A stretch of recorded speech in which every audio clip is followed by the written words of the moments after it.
There's a lot of aggressive criticism around Elon Musk right now. People are sort of saying he's off his rocker, he's engaging in some really strange behavior, he's smoking pot on podcasts, there's all sorts of stuff happening on social media. Okay, let's say he's fired. Okay, the next day the stock plummets. Obviously that's a good reason to not fire him if you're concerned with the stock. Also, you just don't take lightly firing somebody who's that embedded with the design and engineering of the vehicles that you're selling, with the leadership of the company, who's a celebrity and is the public face of everything. So the reputational damage to Tesla's brand would be profound, right? A lot of people might say, I don't want a Tesla anymore. If there's no Elon Musk, I don't want a Tesla. They have 400,000 pre-orders, more or less, give or take, for the Model 3. They could all go away. The stock could collapse and all those pre-orders could go away. So there's that. Now, on the other hand, you could also say that companies have survived these catastrophes before. He's created a great product. People seem to love it for the most part, and there's no reason why they can't soldier on. If the leadership structure is modified in some way so that Elon is no longer 100% major domo running the company, then that too could, have pluses and minuses.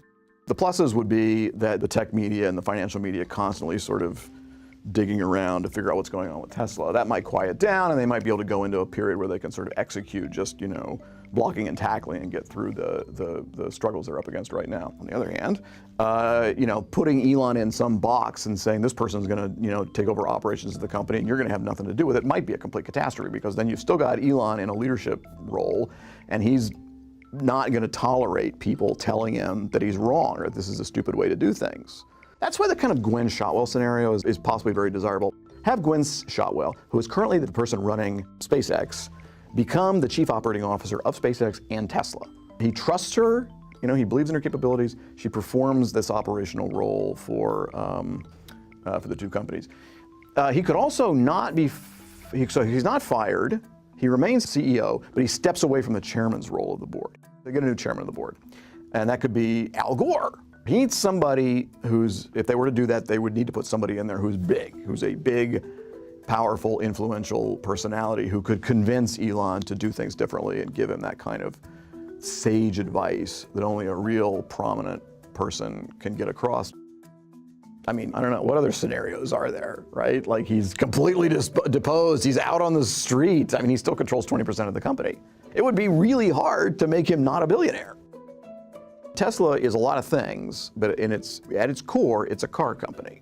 And if you look back over the history of the car business, there are many personalities, who didn't exist in a, 24/7 media environment. There was no social media, and they were flamboyant, they were controversial, they did all sorts of things that we'd look at now and say, that's very immoral what you're doing. Enzo Ferrari was an autocrat, Henry Ford II.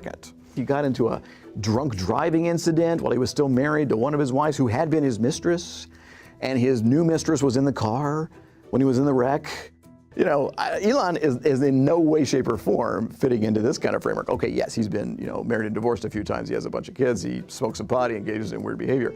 But it's actually not inconsistent with the personalities that are attracted to the car business. I think what a lot of people are maybe not taking into account is that at this juncture, Tesla has produced, since Elon's been running this company, the 3 best all-electric vehicles that have ever been produced in the history of electric cars. And Elon, to his credit, is one of the best electric vehicle designers and engineers in the world right now. He runs the company as the CEO, but he knows an enormous amount about how electric vehicles are put together, how they're manufactured, all that kind of stuff. To be honest with you, given where Tesla is right now, I think they need Elon more than they don't need him. And so if he were to leave now, it would be bad for Tesla operationally and as a business, and it would obviously, I think, be pretty bad for Tesla as an investment.